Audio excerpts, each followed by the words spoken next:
ഈ കാണുന്നതാണ് വാടക്കൽ കടപ്പുറം. ഈ കടപ്പുറത്തിന് ഒരുപാട് ചരിത്രങ്ങളുണ്ട്.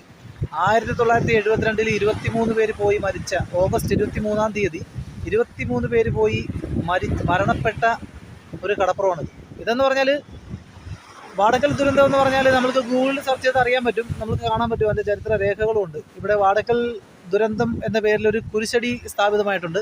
അന്ന് 23 പേരോളം പോയി ഇവിടുന്ന് വെളുപ്പിന് 3 മണിക്ക് ഇവിടുന്ന് ചൂണ്ടയ്ക്ക് പോയ ആളുകൾ പലരും കാറ്റും കോളും കാരണത്താൽ കുറേ പേര് രക്ഷപ്പെട്ട് തിരിച്ചു വന്നു. അതിൽ 23 പേര് പോയി വളരെ വളരെ വലിയൊരു വേദനാജനകമായ ഒരു ദുരന്തം നടന്ന സ്ഥലമാണ് വാടക്കൽ ദുരന്തം എന്ന് പറയുന്നത്. അത് സംഭവിച്ച സ്ഥലമാണ് നമ്മളിപ്പോൾ നിൽക്കുന്നത്, ഈ കാണുന്നത്. ഇതൊരു പക്ഷേ എനിക്ക് തോന്നുന്നതെന്ന് പറഞ്ഞാൽ ചരിത്ര രേഖകളിൽ ഈ സംഭവം ഉണ്ട്, പക്ഷേ പുറം ലോകം പലരും അറിഞ്ഞിട്ടില്ല. കാരണം എന്ന് പറഞ്ഞാൽ അതിൻ്റെ കാരണം എന്ന് പറഞ്ഞതാണ്, പണ്ട് നമ്മൾക്ക് ഇന്നത്തെ പോലുള്ള നവമാധ്യമങ്ങളോ വാർത്താ ചാനലുകളോ ഒന്നും ഇല്ലാതിരുന്ന ഒരു കാലമായിരുന്നു. കാരണം എന്ന് പറഞ്ഞാൽ അന്ന് റേഡിയോയിലൂടെയും പത്രങ്ങളിലൂടെയുമാണ് വാർത്തകൾ അറിയാനുള്ള ആകെ ഉണ്ടായിരുന്നൊരു സാഹചര്യം.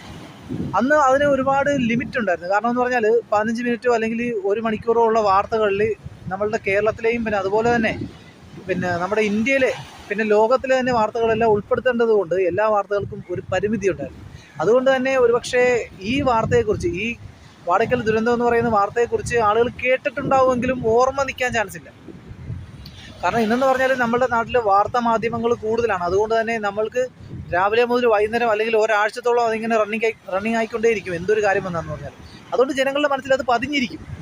നമ്മുടെ സുകുമാരക്കുറുപ്പിൻ്റെ സംഭവം പോലെയൊന്നും പതിയാൻ മാത്രമുള്ള ഒരു ഒരു ഫോഴ്സ് ഈ വാർത്തയ്ക്ക് കൊടുത്തിട്ടില്ല എന്നുള്ളതാണ് എനിക്ക് തോന്നുന്നത്. കാരണം എന്ന് വെച്ച് കഴിഞ്ഞാൽ വാടക്കൽ ദുരന്തത്തെക്കുറിച്ച് പുറത്തോട്ട് ഇറങ്ങിച്ചെന്ന് അന്വേഷിച്ച് കഴിഞ്ഞാൽ പഴയ ആളുകൾക്ക് അറിയാൻ പറ്റും, പക്ഷേ ഇന്നത്തെ തലമുറകൾക്ക് അല്ലെങ്കിൽ കഴിഞ്ഞ തലമുറകൾക്കോ അറിയത്തില്ല എന്നുള്ളതാണ് സത്യം. ഇപ്പോൾ ഈ വാടക്കൽ ദുരന്തത്തെക്കുറിച്ച് പറയാനാണെന്നുണ്ടെങ്കിൽ നമ്മുടെ വെളുപ്പിന് 3 മണിക്ക് ഇവിടുന്ന് ചെറുവഞ്ചികളിൽ ചൂണ്ടയ്ക്ക് പോയ ആളുകളാണ്. അവർ ചൂണ്ടയ്ക്ക് പോകുന്ന സമയം എന്ന് പറഞ്ഞാൽ ഈ സമയത്താണ് സാധാരണ പോകുന്നത്. കാരണം എന്ന് പറഞ്ഞാൽ ആ സമയത്ത് പോയാലേ മത്സ്യം നമുക്ക് കിട്ടുകയുള്ളൂ. അതും വലിയ മത്സ്യത്തിന് വേണ്ടിയാണ് ചൂണ്ടയ്ക്ക് പോകുന്നത്. ചെറിയ മത്സ്യങ്ങളെ നമുക്ക് വലയിട്ട് പിടിക്കാൻ പറ്റും, പക്ഷേ വലിയ മത്സ്യങ്ങൾക്ക് നമ്മൾ ചൂണ്ടയിട്ടാൽ മാത്രമേ വലിയ മത്സ്യം കിട്ടുകയുള്ളൂ. അതും പുറംകടലിൽ പോകണം. അങ്ങനെ പോകണമെന്നുണ്ടെങ്കിൽ അത് കിലോമീറ്ററുകൾ ദൂരെ പോകേണ്ടത് കൊണ്ട് തന്നെ വെളുപ്പിനെ പോയാലേ കിട്ടുകയുള്ളൂ.